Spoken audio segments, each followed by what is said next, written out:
The morning sun had just begun to crest the rolling hills, casting a warm, golden glow across the vast, green landscape where the old wooden cabin stood. Inside the cozy kitchen, the air was thick with the rich, comforting scent of brewing chicory coffee. Jed stood by the stove, leaning gently on his wooden spoon, while young Jethro rubbed the sleep from his eyes, his stomping footsteps echoing softly on the floorboards as he looked around the room in a state of mild confusion. Good morning, Jeb. Breakfast ready yet? Ready not, boy. Granny ain't up yet. Before Jed could finish his sentence, the heavy wooden door burst open, and Ellie Mae came rushing into the room, her breath coming in short, panicked gasps, her face a picture of pure worry. She gripped her apron tightly, looking from her father to her cousin with wide, frightened eyes. Pa. Jethro. Granny's gone. Her bed ain't been slept in. What? She's plumb disappeared. Ain't no sign of her. Jed set his spoon down slowly, his bushy eyebrows knitting together as a wave of concern washed over his weathered face, though he maintained his usual calm demeanor. Jethro gasped, his hand flying to his chest in dramatic fashion. You reckon she went back to the hills with Alberta Bradshaw? No, sir. I seen her after Miss Bradshaw left. I'll bet she's been kidnapped. Oh, Pa. Oh, please don't let no harm come to my darling little granny. That's real touchin', boy. Well, I sure don't want to have to eat Ellie's cookin'.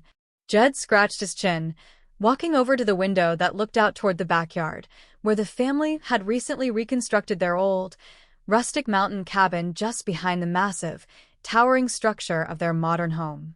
A knowing smile began to tug at the corners of Jed's mouth as he remembered the long, nostalgic glances the elderly woman had been casting toward the small wooden shack over the past few days. I think I know where she might be. Where, Pa? Well, ever since we put up the old cabin out back, Granny has had a certain look in her eyes.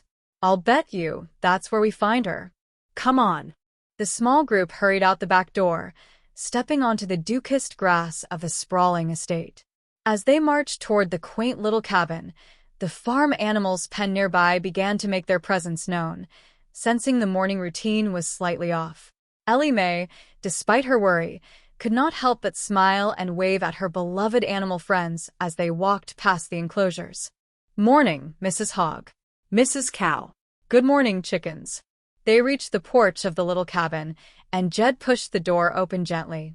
There, sitting comfortably rocking chair by a crackling fireplace, was Granny, looking as peaceful and content as a queen on a throne. She smiled warmly at the sight of her family, completely unfazed by their breathless entrance. Well, we kind of figured we'd find you out here. Granny, did you spend the night in that little old cabin? I did, and it was pure heaven. Heaven? This little shack? Jeff, let's all move back in here where we belong and live the good life. Granny, we ain't movin' out of no 32-room mansion into this dump. Before anyone could argue further, a wave of incredible, mouth-watering aromas wafted from the iron skillet sitting over the hearth, filling the small cabin with the unmistakable scent of home-cooked comfort food. Jethro's stomach let out a loud, rumbling growl that could be heard across the room, and his objections vanished instantly into thin air. Something sure smells good. I'm fixin' fried ham, whole cakes, and gravy. Uncle Jed, let's move in here and live the good life. Wait, super stomach. Let me set the table first.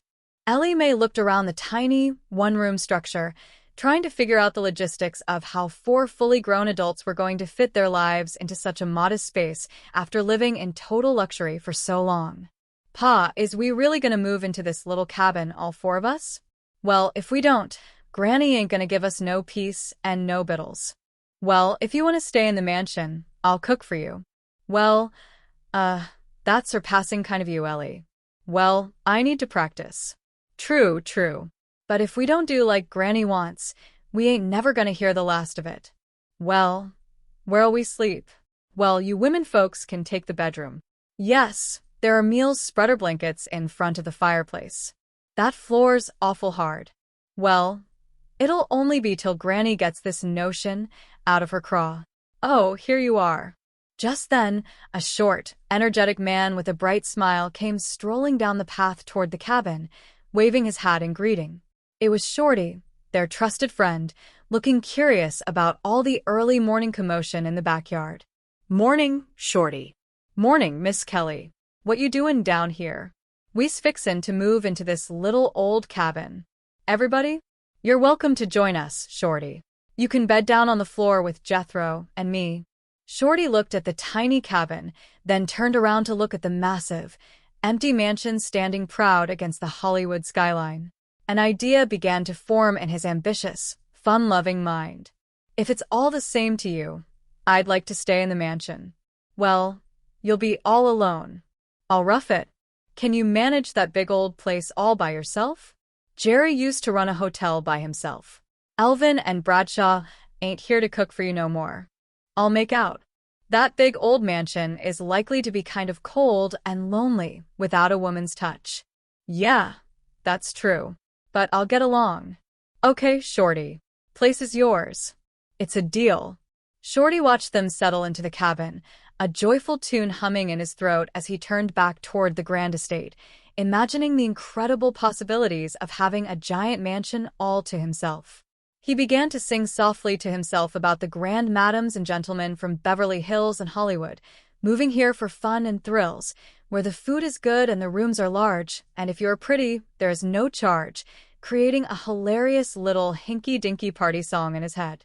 Meanwhile, down at the bustling city bank, the atmosphere was much more serious. Inside the grand office of the chief executive, Milburn Drysdale was busy sorting through piles of paperwork when his loyal assistant, Miss Jane Hathaway, stepped into the room with a hopeful expression on her face. "Excuse me, Chief. Several girls from the secretarial pool would like to take a little extra time at lunch to go and look at a new hotel for women. The answer is no. All they need is 15 minutes. They can take my car if you let them go. The answer is no. Some millionaire has donated his mansion as a hotel for young working girls, and the rates are fabulously cheap. The answer is no. It's located close to your house, and if you needed to have some dictation done some night, they'd be available. The answer is no. They'll work for nothing. The answer is yes. You knew I'd give in. I ain't got an old sock. Yes, you're a regular marshmallow. The rates are cheap, you say? Yes. The girls think they'll be able to save at least $10 a week over what they're paying now. $10 a week, say, that's a lot for a working girl. Oh, it certainly is. The trouble is they'll squander it foolishly. I'll tell you what, I'll withhold $5 a week from each girl and put it in a special Christmas fund. Well, that's marvelous. You bet. I'll need all I can get next Christmas. A short while later, a group of excited young secretaries arrived at the gates of the beautiful estate, marveling at the manicured lawns, the sparkling fountains, and the sheer scale of the building before them. Well, this really is a mansion. Look at the beautiful ground. And the rates are so cheap. I wonder what the catch is. Hello, girls. There's the catch. Shorty stood on the front steps, dressed in his finest clothes, flashing a confident grin at the group of young women. Oh, Shorty's cute. Yeah, and he's fun. Welcome to Shorty's Hotel for Women, where you live in luxury for $1 a day. And that includes private room and bath, delicious meals, maid service, laundry, swimming pool, tennis courts, cocaine, and vineyard. For $1 a day? How can you do it? Volume. Come on inside and look around. The girls followed him into the grand foyer, their eyes wide with wonder as they looked up at the crystal chandeliers and the sweeping marble staircases. Girls, look at this. What a pad. This is super. You ain't seen nothing yet. Step into the main ballroom. It's free entertainment in here every night. Really? What kind of entertainment? Music and dancing. You have a dancing act? For girls and a fella. Who are they? You four and me. Do you think we're going to be safe in this hotel of yours? Oh, of course. If anybody gets out of line, just call for the house detective. Where is he? Right here. One of the girls looked at her watch suddenly, realizing how quickly the time had slipped away in the midst of all the excitement. Girls, our lunch hour is almost gone. We have to get back to the bank. Mr. Drysdale will be furious. You can't leave yet. You ain't seen the place. I'll phone Miss Hathaway. She's a good scout. She'll cover for us. There's a phone in the lobby. No charge for local calls. Back at the bank, the telephone on the desk rang loudly, and Mr. Drysdale snatched it up, his face tight with growing impatience. Mr. Drysdale's office. Oh, yes, Helen. Helen who? One of the girls who's looking at the new hotel for women. Tell them if they're not back in 5 minutes, they're fired. Chief Hathaway, get me that phone. Where are you? Just a moment, Mr. Drysdale, sir. Shorty, what's the address here? I don't know. It's the Jed Clampett Mansion. It's the Jed Clampett Mansion. The Jed Clampett Mansion. Mr. Clampett is the millionaire who donated his mansion for the hotel. He probably realizes how oppressed and underpaid your secretaries are. You think so? Why else would he do it? Helen, dear. Now you girls take your time. In fact, why don't you take the rest of the day off? Miss Hathaway will do your work. Oh, thanks. And Helen, tell your landlord that I send him my very best. Goodbye.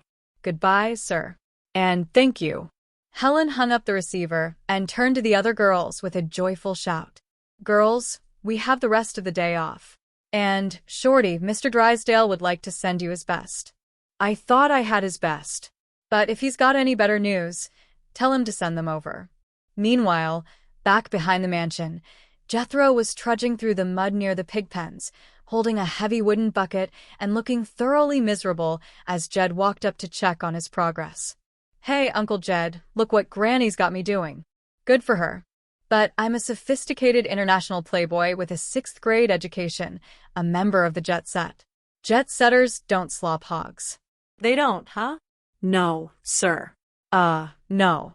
We jets around betwixt Paris, Rome, and tequila, and drinks Acapulcos. You ain't never done none of them things. Isato na jet. That makes me a jet setter. Well, right now you're a hog slopper, and after that, you're gonna be a cow milker. Please, Uncle Jed, let me move back into the mansion where I belong. Who do your chores? Well, Ellie Mae just loves to do this here rube stuff. Well, maybe Shorty is getting a mite lonesome up there all by himself. Oh, I'll bet you he's just dying to have me join him. Like that. Up at the mansion, Shorty was having the time of his life, coordinating the arrival of even more guests from the banking pool, offering special discounts to anyone who showed an enthusiasm for social dancing. Stop by the bank and bring along the best of the rest. Remember, single girls only. And if they dance this close, they get the cut rate. Jethro came walking up the grand driveway, hoping to find his friend and secure a spot back in the big house away from the heavy farm work. Hey, Shorty, where are you? Who's that? It's one of the hard hits. He's supposed to be in the house. I'll get rid of him. See you later. Oh, here you are, Shorty. Good news. I'm moving in with you. That's good news? That's good news. Hey, whose car is that? Oh, Miss Jane's. What's she doing here? Oh, she come by to offer me a job down at the bank working in the secretarial pool. You staking it, ain't you? No, I don't think so. Shorty, that secretarial pool is full of pretty girls. Yeah, that's a trouble, Jethro. I'm getting too old for that kind of nonsense. I ain't. I'm just the right age for that kind of nonsense. Yeah, oh, I wish I was young again like you. Oh, come on, Shorty. Let me have the job. Huh, Shorty? Huh, please? Huh, Shorty, please? I don't know, Jethro. You'd likely get them girls stirred up to where they couldn't work. It's a doggone good looking. I'll force myself to look homely. Look at that. Well, maybe. Oh, come on, Shorty, please, huh? Well, okay. Oh, thank you, Shorty. Thank you. When you get to the bank, just go right on in to the secretarial pool. I'll arrange everything. I really appreciate this, Shorty. And to prove it, I'm going to give you half everything I make. Half or nothing. Big deal. Back inside the executive offices, Miss Jane was presenting Mr. Drysdale with a list of new candidates for the residential mansion program, highlighting the criteria required for admission. Chief, I questioned the rest of the girls in the secretarial pool, and 3 more of them qualify for Mr. Columbus Hotel. What do you mean qualify? Well, it's restricted to single girls. Say, that's a great idea. Let's see. That's a total of $5 each. That's $35 a week. That makes over $1,800 a year for the Milburn Drysdale Christmas Fund. Chief, you're not going to really deduct that money? How long have you known me? You're going to deduct